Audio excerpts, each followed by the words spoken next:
3 news నేను సుధా. బులెటిన్ల ముందుగా headlines. Adampur air bus కు ప్రధాని మోడీ.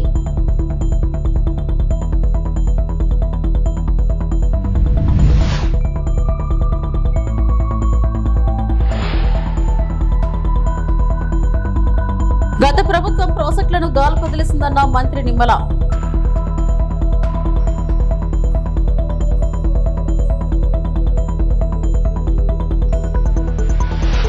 భారత సైన్యం కోసం జనసేన ప్రత్యేక పూజలు.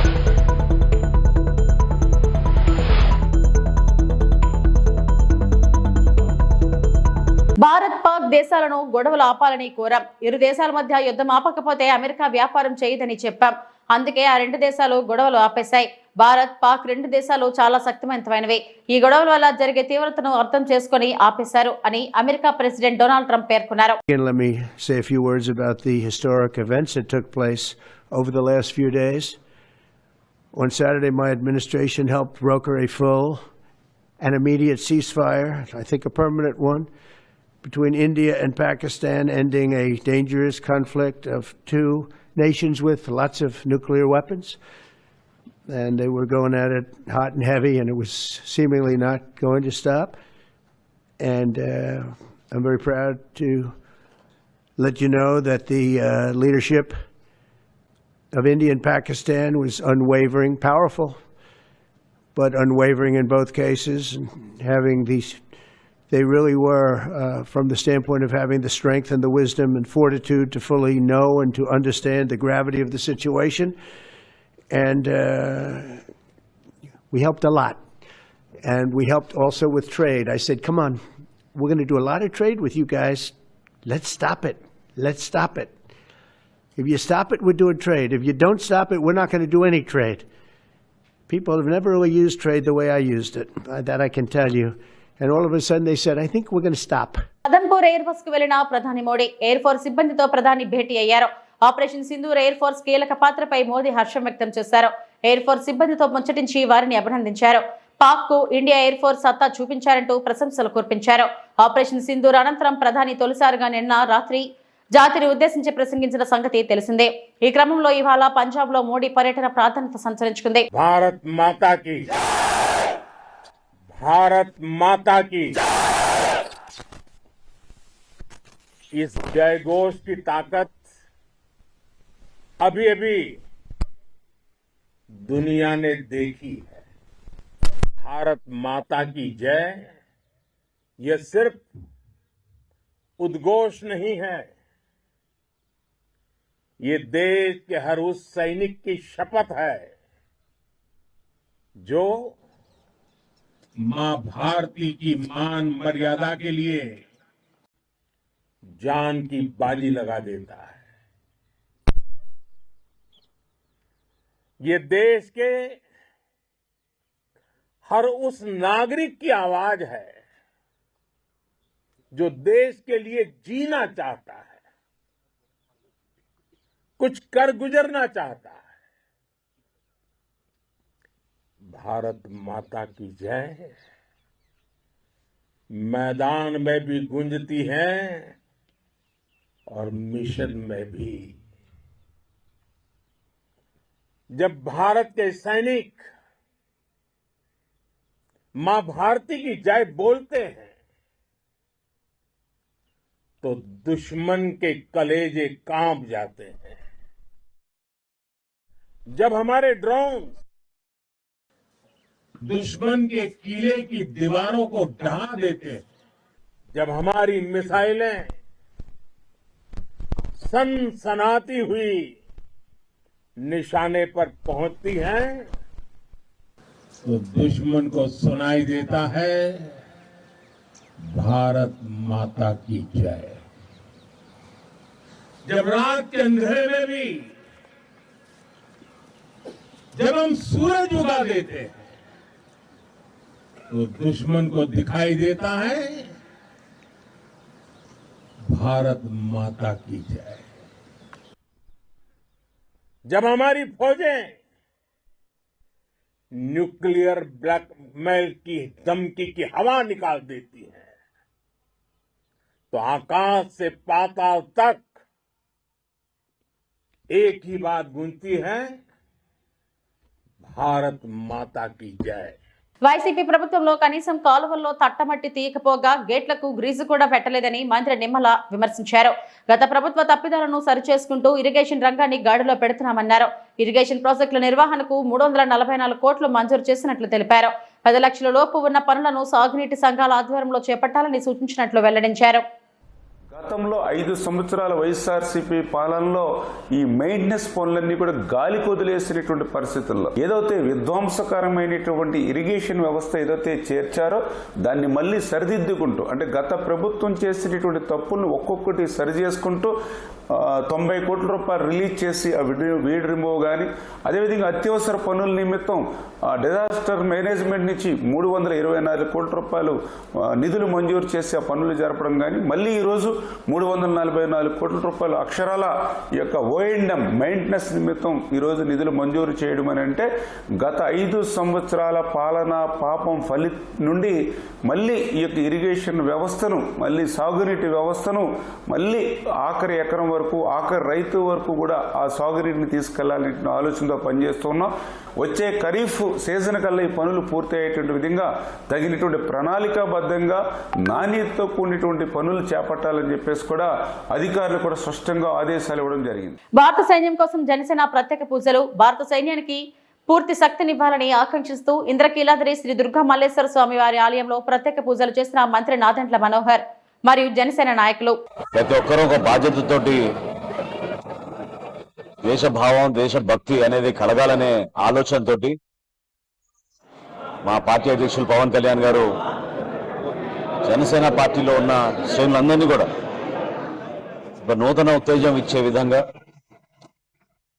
దేశం కోసం, మన రక్షణ కోసం పోరాడే మన సైనికులకి ఒక మంచి నాయకత్వమే సరిపోదు, దైవ బలం కూడా చాలా అవసరం ఇటువంటి సందర్భాల్లో అని ఆయన సూచనల మేరకు ఈ రోజున 12 ఆలయాల్లో కర్ణాటకలోను, తమిళనాడులోను, మన ఆంధ్రప్రదేశ్లో కూడా మీ అందరం కూడా కలిసి మా పార్టీ అధ్యక్షులు పవన్ కళ్యాణ్ గారు చేసిన సూచనల మేరకు ప్రతి ఒక్కరిలో ఆ భావన కలిగే విధంగా ఎప్పుడు కూడా సందర్భాన్ని బట్టి మనం మాట్లాడడం అనేది కాదు, ఏ సందర్భమైనా సరే ముందు మన దేశం, మన కోసం త్యాగాలు చేసిన మన సైనికులు, ఏ విధంగా కొన్ని సంఘటనలు చూసామో గత నెల రోజుల నుంచి ప్రతి ఒక్కరిని కదిలివేసింది. కానీ ఒక బాధ్యత కూడా మనందరిలోనూ ఉండాలి. ఈరోజు అమ్మవారి ఆశీస్సులతోటి చాలా అద్భుతంగా పూజలు జరిపి మన సైనికులకి మనస్ఫూర్తిగా మేమందరం కూడా తోడుగా ఉంటాం. ఆ ధైర్యం నింపే విధంగా ప్రతి అడుగు వారు ముందుకు వేయాలి.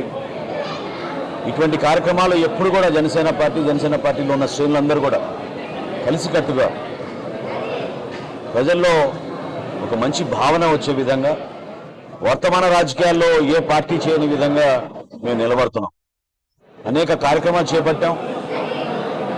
అమాయకులుగా ఉన్న పర్యాటకుల్ని పహల్గాంలో ఆ రోజు జరిగిన సంఘటన ప్రత్యేకంగా వ్యక్తిగతంగా కూడా ప్రతి ఒక్కరిని కదిలి వేసింది. ఆ రోజు నుంచి ఈ రోజు వరకు కూడా కాల్పులు విరమణ జరిగినాక కూడా ఏ రోజైనా మరొకసారి యుద్ధ వాతావరణం వచ్చే పరిస్థితి కనపడుతోంది. కాబట్టి మనస్ఫూర్తిగా మేమందరం కూడా ఈరోజు ప్రార్థించింది, అమ్మవారిని కోరుకుంది. ఏ విధంగా మా నాయకుడు పవన్ కళ్యాణ్ గారు ఇటువంటి కార్యక్రమాల్లో ఎప్పుడు కూడా ఒక చక్కటి సందేశం ఇస్తారు, ఆ సందేశానికి దైవబలం కూడా ఉండాలి, మంచి నాయకత్వం ఉండాలి. మంచి నాయకత్వంతో పాటు అమ్మవారి ఆశీస్సులు ఉండాలని ఈరోజు దుర్గమ్మవారిని కోరడం జరిగింది. క్రీడాకారులు గాని అలాగే ఏ రంగంలో ఉన్న పిల్లలందరూ కేవలం సాధనతోనే ఆ గమ్యాన్ని చేరుకోగలరని రాష్ట్ర టీడీపీ అధ్యక్షులు గాజువాక నియోజకవర్గం శాసనసభ్యులు పల్లా శ్రీనివాస్ అన్నారు. గాజువాక కాకతీయ మైదానంలో సీనియర్ క్రికెట్ అసోసియేషన్ ఏర్పాటు చేసిన ఉచిత సమ్మర్ స్పోర్ట్స్ క్యాంపును ఎమ్మెల్యే ప్రారంభించారు. ఈ సందర్భంగా ఎమ్మెల్యే మాట్లాడుతూ ప్రతి క్రీడాకారులు నిర్దిష్టమైన ప్రణాళిక ఏర్పాటు చేసుకోవాలని, తద్వారా ఉన్నత స్థితికి చేరాలని కోరారు. మా చిన్నతనంలో ఇటువంటి సౌకర్యాలు గాని ప్రోత్సాహకాలు గాని లేవని, ఈ ఉచిత వేసవి శిబిరాన్ని విద్యార్థులు సద్వినియోగం చేసుకుని జాతీయ స్థాయిలో రాణించాలని ఆకాంక్షించారు. Summer coaching camp, cricket coaching camp కార్యక్రమం చేపట్టడం జరిగిందండి. మరి దీంట్లో గాజువాక క్రికెట్ క్లబ్ ఫౌండర్ అయినటువంటి పురుషోత్తం రెడ్డి గారు, అలాగే సీనియర్ క్రికెటర్స్ అందరూ కూడా పాల్గొనడం జరిగిందండి. ఇది చాలా సంతోషం. ఎందుకంటే పిల్లలకి ఆటల పట్ల శ్రద్ధగా పెంపొందించాలి అనే ఒక మంచి ఆలోచనతో, ఒక సదుద్దేశంతో గాజువాక సీనియర్ క్రికెటర్స్ అందరూ కలిపి ఈ సమ్మర్ క్యాంప్ పెట్టడం చాలా ఆనందంగా ఉంది. ప్రభుత్వం తరఫున వారికి ఖచ్చితంగా ప్రోత్సహిస్తాం. అలాగే పౌర సమాజాలు కొన్ని ఎవరైతే ఈ సమాజం పట్ల కాస్త అవగాహన ఉందో, అధికారులు కావచ్చు, నాయకులు కావచ్చు, ఈ సమాజం పట్ల అవగాహన ఉన్నటువంటి పెద్దలు కావచ్చు, వాళ్ళందరూ కూడా పిల్లల్ని ఆటల వైపు నడిపించేటట్టుగా, దానివల్ల ఏమవుతుందంటే చెడు అలవాట్ల బారిన పడకుండా, ఈ సెల్ ఫోన్కి ఎడిక్ట్ కాకుండా, టీవీలకి ఎడిక్ట్ కాకుండా, వర్చువల్ వరల్డ్కి ఎడిక్ట్ కాకుండా ఉంటారు. కనుక దీనికి సమాజంలో ఉన్నటువంటి అందరూ కూడా ఈ బాధ్యత తీసుకొని ఆటల పట్ల ప్రోత్సహించే విధంగా, అలాగే స్కూల్ యాజమాన్యాలు కావచ్చు, వాళ్ళందరూ కూడా పిల్లలు ఆడుకునేటానికి ఈ గ్రౌండ్స్ కూడా ఇచ్చేటట్టుగా, పార్క్లో ఇంకొక విషయం కూడా ఈ చుట్టుపక్కల గమనిస్తున్నాం. ఎక్కడైనా ఒక గ్రౌండ్ ఉందంటే దాంట్లో గుళ్ళు కట్టేస్తున్నారు. ఆ గుళ్ళు కాకుండా ఆటలకి ప్రోత్సహించే విధంగా, ఆట స్థలాలు ఉండే విధంగా మనందరూ కూడా సహకారం అందించాలని కూడా ఈ సందర్భంగా తెలియజేస్తూ ఆల్ ది బెస్ట్ తెలియజేస్తున్నారు. మీరు అందరూ ఈ సమ్మర్ క్యాంప్కి వచ్చినందుకు మీ అందరికీ పేరు పేరున ధన్యవాదాలు. నేను ఈ సమ్మర్ క్యాంప్ పెట్టడం ముఖ్య ఉద్దేశం ఏంటంటే, మీరు అందరూ స్టూడెంట్స్ బిలో 5 years నుంచి 20 years వరకు ఈ క్యాంప్లో పార్టిసిపేట్ చేయొచ్చు. అంతా ఫ్రీ. డైట్ కానీ మీరు ఏ వస్తువులు కూడా తీసుకురావాల్సిన లేదు, అన్నీ కూడా ఇక్కడ అసోసియేషన్ ప్రొవైడ్ చేస్తుంది. మరి ఎర్లీ మార్నింగ్ మీరు 5:30 నుంచి 8:30 వరకు రావాలి. ఇక్కడ అటెండెన్స్ కూడా ఉంటుంది. ఇది ఏంటంటే మెయిన్ మోటివ్ ఏంటంటే, ఒక్క క్రికెటే కాదు, బాక్సింగ్, అథ్లెటిక్, వాలీబాల్ కూడా ఉన్నవి. మీరు ఆ గేమ్లో మీరు చూస్ చేసుకోవచ్చు. దాని తగ్గట్టు నైపుణ్యమైన కోచ్లు ఇక్కడ ప్రొవైడ్ చేయడం జరిగింది. వాళ్ళు మీకు ఎర్లీ మార్నింగ్ వచ్చి టర్ఫీ ఇస్తారు. ఈ నెల రోజులు మీరు క్యాంప్ పార్టిసిపేట్ చేస్తే దాని రిజల్ట్ మీకు కనిపిస్తుంది. అలాగే దాని తర్వాత కూడా మీరు ఇందాకే పెద్దలు వచ్చారు, మన శాసనసభ్యులు గారు పల్లా శ్రీని గారు, మా senior cricket association honourable president. Annamayya జిల్లా అటవీ ప్రాంతంలో అసాంఘిక కార్యకలాపాలు నిర్వహిస్తున్న గ్రూప్ ను పట్టుకున్న అటవీ శాఖ అధికారులు. ఇలాంటి కార్యక్రమాలు జరిపితే కేసులు తప్పవని హెచ్చరించిన జిల్లా అటవీ శాఖ అధికారి జగన్నాథ్ సింగ్. అన్నమయ్య జిల్లా రాజంపేటలోని జిల్లా అటవీ శాఖ కార్యాలయంలో జిల్లా అటవీ శాఖ అధికారి జగన్నాథ్ సింగ్ ప్రెస్ మీట్ నిర్వహించి అన్నమయ్య జిల్లా అటవీ ప్రాంతంలో ఇన్స్టాగ్రామ్, వాట్సాప్, యూట్యూబ్ ఛానల్స్లతో అటవీ శాఖ అందాలను చూపుతామని యువతకు ఎరవేస్తున్నాముట. ఒక్కో జంట వద్ద 30,000 నుంచి 40,000 వరకు అక్రమ వసూళ్లకు పాల్పడుతున్న సోషల్ మీడియా నిర్వాహకులు సోమశేఖర్, ప్రదీప్, నిక్తులపై కేసు నమోదు. తలకోన వాటర్ ఫాల్స్ వద్ద 10 మంది అబ్బాయిలు, 2 అమ్మాయిలతో పాటు మద్యం బాటిళ్లను స్వాధీనం చేసుకున్న అటవీ శాఖ. అక్రమంగా అడవిలోకి ప్రవేశించి మందుపాటిలు నిర్వహిస్తే కేసులు తప్పవని హెచ్చరించారు. అందరికీ నమస్కారం. ఈ నడుముల ఒక కొత్త ట్రెండ్ స్టార్ట్ అయింది. ఇన్స్టాగ్రామ్ యూజర్స్, యూట్యూబర్స్ ఇలాంటి వాళ్ళు, కొంతమంది కాలేజ్ డ్రాప్ అవుట్స్ తిరుపతి నుంచి, అన్నమయ్య జిల్లా నుంచి, they have started new channels, Instagram pages, YouTube channels, ఇంకా డొమైన్స్, వెబ్సైట్స్, వాట్సాప్ గ్రూప్స్ ఇలాంటిది స్టార్ట్ చేసి వాళ్ళు ఇల్లీగల్గా వీడియోస్ అడవి లోపల ఉండే వాటర్ ఫాల్స్వి, దానివి నేషనల్ పార్క్, వైల్డ్ లైఫ్ ఏరియాలో ఇవన్నీ తీసుకొని ఈ పేజెస్లో పెట్టి అట్రాక్ట్ చేసి సాఫ్ట్వేర్ ఇంజనీర్స్ని, కాలేజ్ అబ్బాయిల్ని, అమ్మాయిల్ని వీళ్ళందరినీ పిలిపించి వీళ్ళకి నైట్ స్టే చేయించడము, అడవిలో ఇల్లీగల్గా ఎంటర్ అయ్యి నైట్ స్టే చేయించడము, అక్కడ కుకింగ్ చేయడము, నైట్ టెంట్స్ వేసుకోవడము, ఎంజాయ్ చేయడము, లిక్కర్, మిగతా అన్నీ ఇంకా అమ్యూజ్మెంట్స్ ఏమేమి ఉంటాయో వాళ్ళకి ఇవన్నీ చేయడం, ఇట్లాంటివి చేస్తున్నారు. ఇవన్నీ చట్ట ప్రకారం section 27, 28, 35, 8 of wild life protection act 92 నేరం ఇవన్నీ. Section 20 of Andhra Pradesh forest act ప్రకారం కూడా ఇవన్నీ నేరము. దీనికి ఇలాంటి యాక్టివిటీస్ ఎవరు చేస్తున్నారో లోపల వాళ్ళకి 3 years జైలు శిక్ష ప్లస్ 10,000 rupees ఫైన్ కూడా వేసేలాంటి సాధ్యతలు ఉన్నాయి.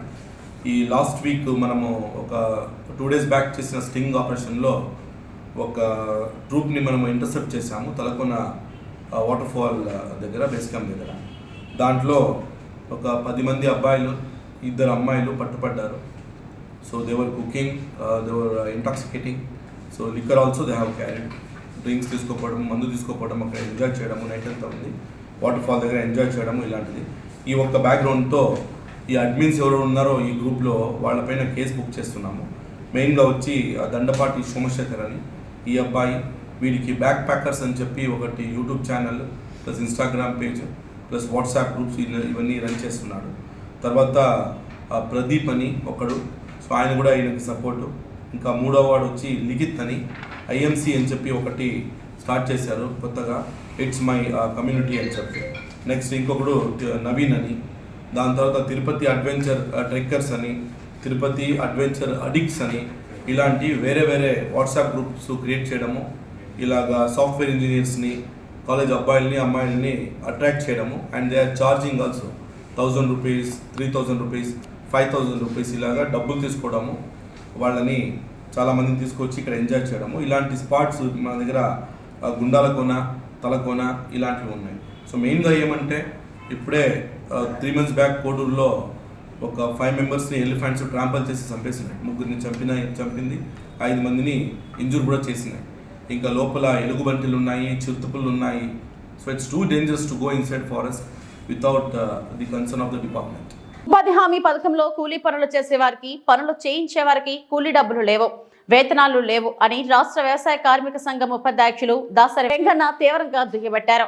మంగళవారం అనకాపల్లి జిల్లా మాడుగుల నియోజకవర్గం దేవరపల్లి మండలం వెంకటరాజపురం గ్రామంలో ఉపాధి హామీ పథకంలో పనిచేస్తున్న కూలీలతో ఖాళీ క్యారేజీలతో వినూత్న రీతిలో నిరసన చేపట్టారు. గ్రామీణ ఉపాధి హామీ చట్టాన్ని అమలు చేయాలని చెప్పేసి ఈ నెల 20వ తారీఖున ఉపాధి కూలీలు దేశవ్యాప్తంగా సమ్మె చేస్తూ ఉన్నారు.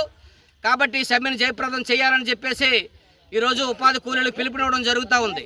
ప్రధానంగా దేశంలో ఉన్నటువంటి ఉపాధి హామీ చట్టాన్ని ఈరోజు అన్ని రాష్ట్రాలకి ఈరోజు అజామైసి ఉండేది. ఈరోజు కొత్తగా యాప్లు తీసుకొని వచ్చి కేంద్ర ప్రభుత్వ ఉపాధి హామీ చట్టాన్ని పూర్తిగా చేతుల్లోకి తీసేసుకోవడం అటువంటిది జరిగింది. దీనివల్ల ఉపాధి కూలీలకి కొలతలు ఇవ్వడం, బలవంతంగా పని చేయించడం, వాళ్ళ చేత నిర్బంధంగా మానసికంగా తీవ్రమైనటువంటి ఇబ్బందులు పెట్టినటువంటి పరిస్థితి ఈరోజు రాష్ట్రంలో కనిపిస్తూ ఉంది. కాబట్టి ఈ ఉపాధి హామీ చట్టాన్ని 1,00,000 కోట్లు ఉన్నటువంటి బడ్జెట్ చట్టాన్ని ఈరోజు 62,000 కోట్లకి తగ్గించేటువంటి జరిగింది. దీనివల్ల ఉపాధి కూలీలకు బకాయిలటువంటి సక్రమంగా చెల్లించట్లేదు, మెటీరియల్ ఛార్జీ సక్రమంగా చెల్లించట్లేదు. ఈరోజు ఉపాధి కూలీలకు రావాల్సినటువంటి డబ్బులన్నీ కూడా అంగన్వాడీ బిల్డింగ్లు, సచివాలయాలు, అదేవిధంగా సీసీ రోడ్లు, ప్రహరీ గోడలు అనేకటువంటి ప్రభుత్వం చేస్తూ ఉంది. చేసినటువంటి డబ్బులు కూడా ఈరోజు వాళ్ళకు కూడా బిల్లులు చెల్లించట్లేదు. ఈరోజు వీఆర్పీలు, టెక్నికల్ అసిస్టెంట్లు, కంప్యూటర్ ఆపరేటర్లు, ఉపాధిలో పనిచేసినటువంటి రాష్ట్ర వ్యాప్తంగా సిబ్బంది ఎవరైతే ఉన్నారో వాళ్ళకి 4 నెలల నుంచి జీతాలు లేనటువంటి దుస్థితి ఈరోజు ఏర్పడింది. కాబట్టి ఇటువంటి పరిస్థితుల్లో ఈరోజు చట్టం ఈరోజు చేయబడినటువంటి బలవంతంగా ఈరోజు రుద్దడం సరైనది కాదు. ప్రతి 15 రోజులకి ఈ ప్రభుత్వం డబ్బులు ఇస్తామని చెప్పేసి కూలీలకు ఆదుకుంటామని చెప్పేసి చెప్పింది. కానీ ఇవన్నీ కూడా అమలు చేయనటువంటి పరిస్థితి ఈరోజు కనిపిస్తూ ఉంది. అందుకని ప్రతి 15 రోజులకి బిల్లులు చెల్లించాలి. అదేవిధంగా ప్రమాద శాస్త్ర ఇక్కడ ఎవరైనా చనిపోతే వాళ్ళకి 5 లక్షల రూపాయలు ప్రభుత్వం ఇవ్వాలి. తట్ట, గుణపం, పార, మంచినీళ్ళకి సమ్మర్ అలవెన్స్ డబ్బులు ఇవ్వాల్సినటువంటి అవసరం ఉంది. పేసిప్పులు ఇవ్వాల్సినటువంటి అవసరం ఉంది. ఉపాధి కూలీలు సోమరపోతులు కాదు. ఉపాధి కూలీలు అనేటువంటి వాళ్ళు మీ పీక పట్టుకుంటారు. రానున్న రోజుల్లోనే కోట్ల మంది ఈరోజు ఉపాధి కూలీలు పనిచేస్తూ ఉన్నారు. అటువంటి కూలీలకి ఈరోజు కడుపులు కొట్టి, వాళ్ళ పొట్టలు కొట్టి తీవ్రమైనటువంటి ఇబ్బందులు పెట్టినటువంటి పరిస్థితి ఉంది. 8 వారాల నుంచి, 2 నెలల నుంచి బిల్లులు సక్రమంగా వచ్చినటువంటి దుస్థితి ఈరోజు లేదు. అందుకని ఉపాధి కూలీలు తీవ్రమైనటువంటి ఇబ్బందులు పడుతుండ్రు, ఆకలితో అలమటిస్తూ ఉన్నారు. అందుకని ఉపాధి కూలీలు లేవు. ఈరోజు ఉద్యోగులకు జీతాలు లేవనేటువంటి పరిస్థితి ఈరోజు రాష్ట్రంలో ఏర్పడింది. కాబట్టి దేశవ్యాప్తంగా ఉన్నటువంటి బకాయిలు వెంటనే చెల్లించాలని చెప్పేసి ఈ రాష్ట్రంలో ఉన్నటువంటి ఉపాధి కూలీలకి ఇవ్వాల్సినటువంటి డబ్బులు వెంటనే చెల్లించి వాళ్ళకి రావాల్సినటువంటి అన్ని రకాల ఎలవెన్సులు ఇచ్చి కూలీల చేత సక్రమంగా పనిచేయించాలి. ఆ విధంగా ఈ రాష్ట్రం అభివృద్ధి అవుద్ది. ఈ రాష్ట్రం అభివృద్ధి అవ్వాలంటే ఉపాధి కూలీల మీద ఆధారపడి ఉంది.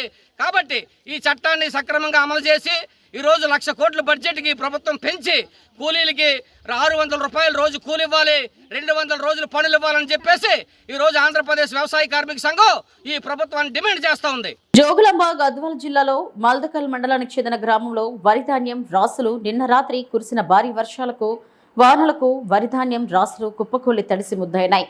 రైతులు వారి వరిధాన్యాన్ని ప్రభుత్వం కొనడం లేదంటూ పంట పొలాల దగ్గర రాసి పోసుకొని ఉన్నందుకు వరిధాన్యం రాసులు వానలకు కలిసి ముద్దయినాయి. వరిధాన్యాన్ని ప్రభుత్వం దృష్టికి తీసుకెళ్లి త్వరగా వరిధాన్య ప్రభుత్వం అధికారులు కొనాలని రైతులు ఆందోళన చెందుతున్నారు.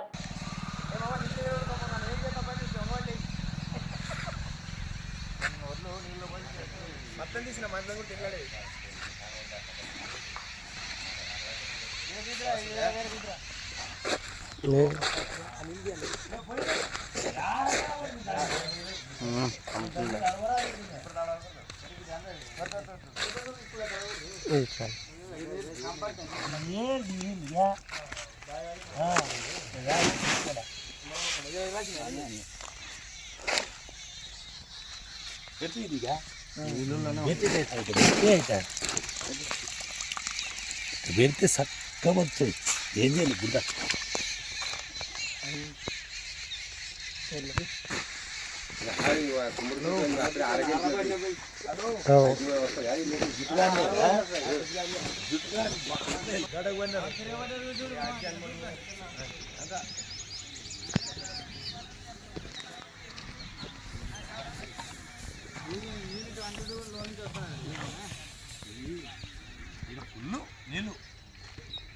వాడు మళ్ళీ అర్థం పోసిన లేకపోతుండేది వాడు రాష్ట్ర తీరపోసినాడు బొబ్బుల. కర్నూలు జిల్లా అదోని నియోజకవర్గం Adoni assembly BJP co convener Nagaraj Goud మాట్లాడుతూ ప్రధానమంత్రి ఆవాస్ యోజన క్రింద జరిగిన గృహాల నిర్మాణంలో అవినీతి అక్రమాలకు పాల్పడ్డ థర్డ్ పార్టీ కాంట్రాక్టర్ పై క్రిమినల్ చర్యలను ప్రభుత్వం చేపట్టాలని ప్రభుత్వాన్ని డిమాండ్ చేశారు. మంగళవారం అదోని మున్సిపాలిటీ పరిధిలోని నిర్మాణంలో ఉన్న ప్రధానమంత్రి ఆవాస్ యోజన పథకం కింద జరుగుతున్న గృహాల నిర్మాణ పనితీరును పరిశీలించేందుకు బీజేపీ నాయకులు బృందం వెళ్లింది. ఈ సందర్భంగా వారు మాట్లాడుతూ కాంట్రాక్టర్ ప్రభుత్వానికి సమర్పించిన లెక్కల ప్రకారం 2558 గృహాలు నిర్మాణం పూర్తయినట్లు చూపుతున్నప్పటికీ ఒక్క గృహం కూడా నివాసయోగ్యంగా లేవని ఆరోపించారు. గృహాల నిర్మాణం అంతా కూడా పూర్తిగా నాసిరకంగా జరిగిందని ఎద్దేవా చేశారు. ఈ కార్యక్రమంలో councillor Suresh, BJP north central మండలాల అధ్యక్షులు మహదేవ్, నాగార్జున, కిరణ్ తదితరులు పాల్గొన్నారు. కొమ్ము కోయడానికి కొమ్ము మోసేందుకు ఏదైనా అధికార యంత్రాంగము పనిచేస్తుందా అని సందర్భంగా నేను ప్రశ్నిస్తున్నాను. చూడండి, నిరుపేదల కోసము 2,50,000 రూపాయలు కేంద్ర ప్రభుత్వం ఇస్తే నిర్మాణానికి వాడినటువంటి మెటీరియల్, నిర్మాణానికి వాడినటువంటి సిమెంటు, నిర్మాణానికి వాడినటువంటి ఇసుక, నిర్మాణానికి వాడినటువంటి ఇసుక బెడ్డ అన్నీ కూడా నాణ్యత లోపంగా ఉన్నటువంటి పరిస్థితి ఈరోజు ఇక్కడ మనం చూస్తున్నాం. అదేవిధంగా వేసినటువంటి టాప్, ఆ టాప్ అన్నీ కూడా వంకర టింకరగా ఉన్నాయి. వీటి మీద అప్రూవల్ ఇవ్వాల్సినటువంటి అధికారులు చూసి ఇచ్చినట్లు వివరించినటువంటి సందర్భం వల్లనే ఇవన్నీ కూడా జరిగాయని మా దృష్టికి వచ్చాయి. కాబట్టి గత ప్రభుత్వంలో ఎవరైతే ఈ ఇళ్ల నిర్మాణంలో హస్తమున్నటువంటి అధికారులందరినీ కూడా బేషరతుగా విచారణ చేసి వాళ్ళందరినీ కూడా సస్పెండ్ చేయాలని భారతీయ జనతా పార్టీ డిమాండ్ చేస్తుంది. ఎందుకంటే నిరుపేదల కోసము, నిరుపేదలందరికీ కూడా ఇల్లు నిర్మించాలని ఏదైతే ప్రధానమంత్రి గారి కళ ఉందో ఆ కళను నెరవేర్చకుండా కళకు వ్యతిరేకంగా పనిచేసినటువంటి అధికార యంత్రాంగం అందరి మీద కూడా బేషరతుగా క్రిమినల్ కేసులు పెట్టి, అదేవిధంగా ఎవరైతే కాంట్రాక్టర్ ఉన్నారో, ఎవరైతే లబ్ధిదారుల తరఫున మేము ఇల్లు కట్టిస్తామని ముందుకు వచ్చినటువంటి కాంట్రాక్టర్ ఈరోజు అసలు నాణ్యత లోపంతో మనం చూస్తున్నాం. ఈ బిల్డింగ్ చూస్తే చూడండి, అన్ని ప్యాచులే. ఈ డోర్ దగ్గర డోర్ పెట్టి 4 నుంచి 3 నెలలు అయింది.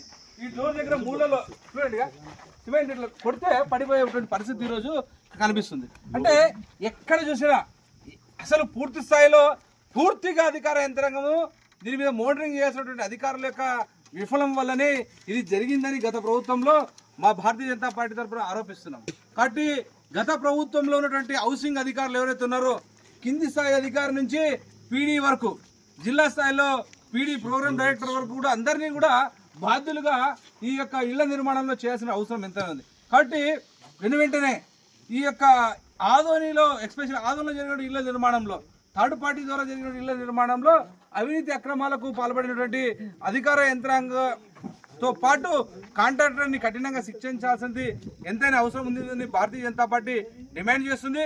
కావున ఆ దిశగా ప్రస్తుతం ఉన్నటువంటి కూటమి ప్రభుత్వంలో ఉన్నటువంటి అధికారులందరూ కూడా ఆదోనిలో జరిగిన నిర్మాణాల పైన, ఆదోనిలో జరిగినటువంటి ఇళ్ల నిర్మాణంలో జరిగినటువంటి అవకతవకలు అయితే ఏవైతే ఉన్నాయో, ఈ స్కామ్ అయితే ఏదైతే ఉందో, ఈ స్కామ్ మీద వెంటనే అవసరమైతే సిబిఐ విచారణకు కూడా సిఫారసు చేసి ఈ యొక్క నిర్మాణంలో పూర్తి స్థాయిలో విచారణ జరిపి ఎవరైతే దోషులు ఉన్నారో వాళ్ళందరి మీద కూడా కఠినంగా శిక్షించాల్సిన అవసరం ఉందని భారతీయ జనతా పార్టీకి సందర్భంగా డిమాండ్ చేస్తున్నాం.